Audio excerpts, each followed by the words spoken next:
welcome back. This is going to be the second part of our lightweight rifle build.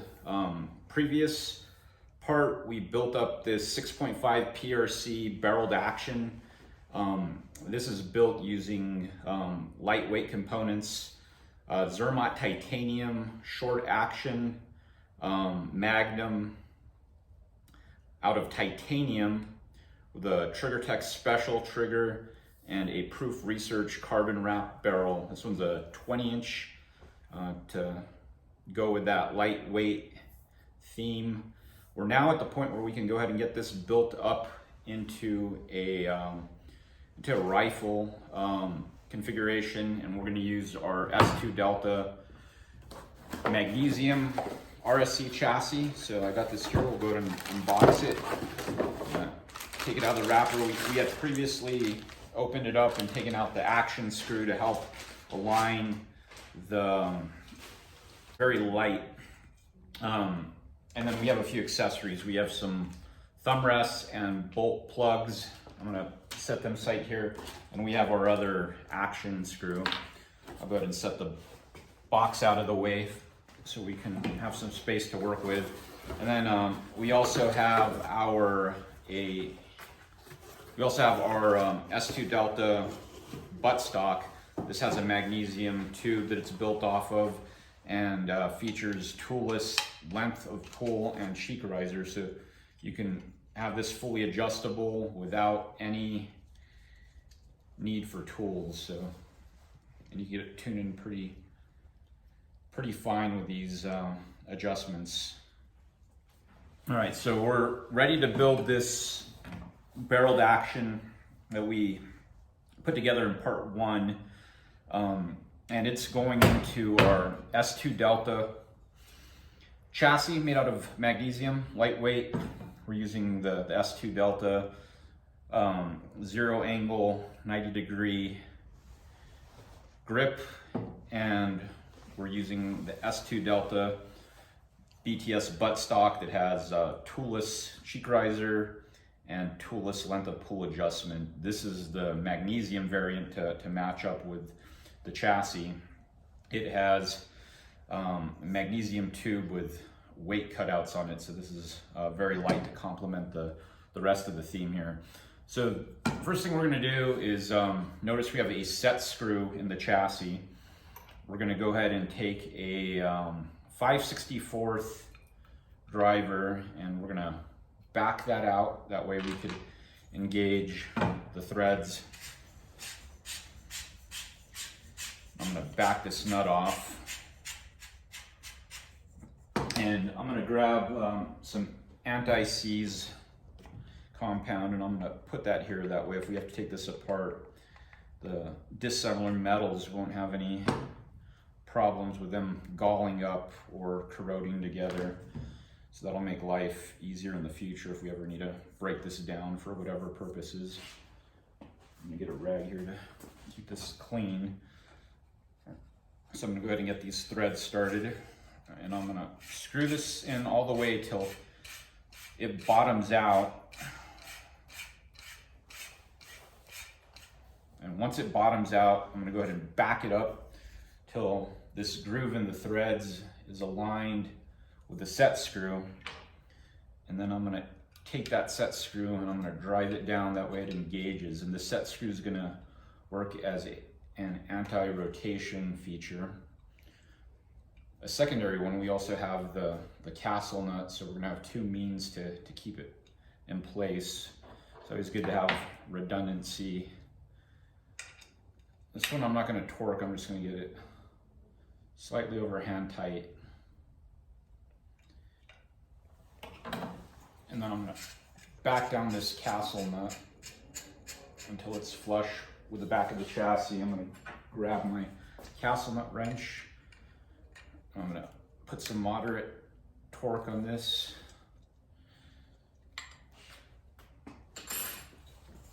And at this point, it feels solid.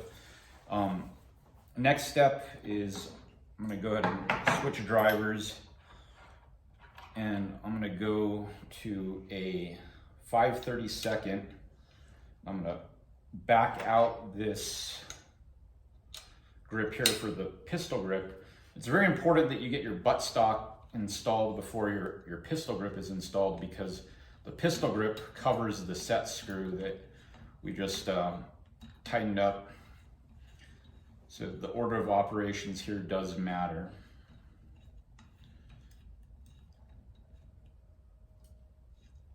I like using these long hex drivers for assembling a chassis. This one will fit all the way through. You notice the screw won't fit through there. What I like to do is big hole in the bottom, I can feed it through.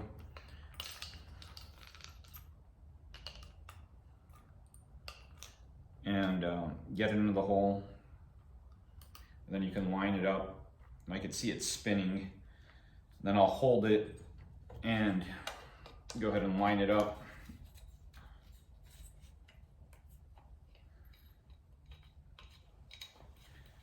And it goes right in. I can grab my key handle, and this one's going to go snug. And then our grips also come with a cover and storage, so you can put batteries or tools, lubricant, anything you need in there, and that fits tightly.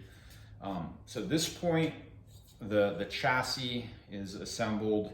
The last thing I want to do is, this is an ambidextrous chassis. Before I get my barreled action in, I would like to install a plug. Since this is going to be a right-handed model, I'm going to install a plug to block off the other notch. That way I don't have an opening there.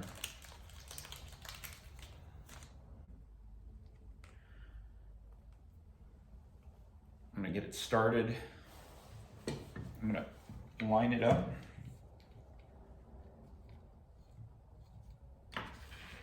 And then I'll get my key handle again.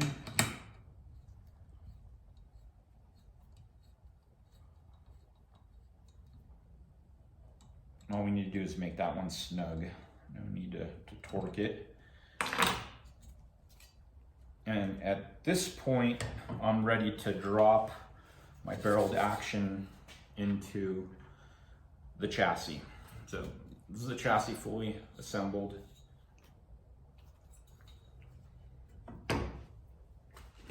So to do that, I'm going to go back over the soft jaws.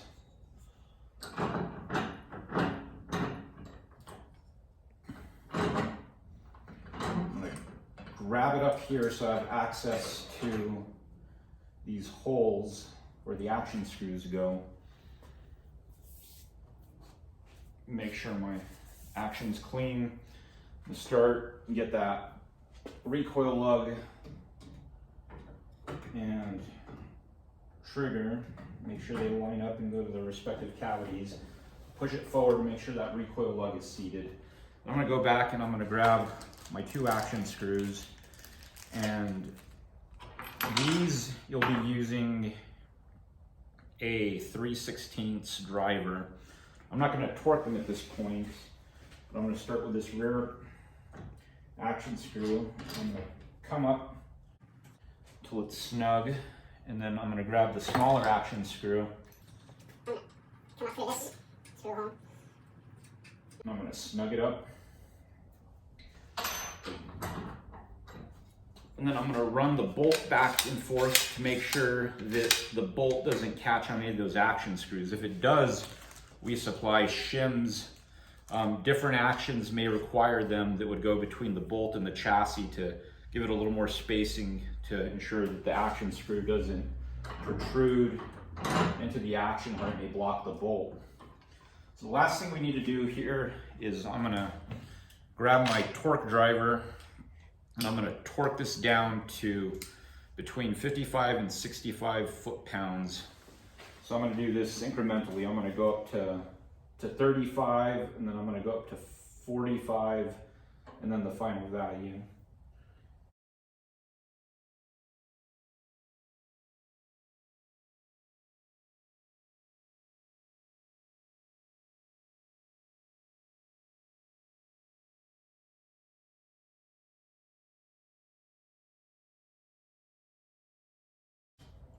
All right, So torqued in.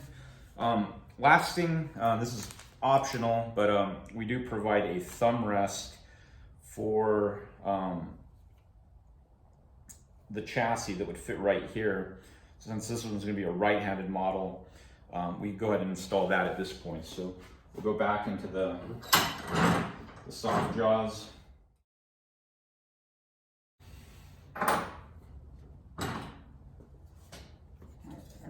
All right, so this is now a complete rifle, ready for an optic to be mounted, and then if any muzzle device or bipod is going to be used, be added at this point too.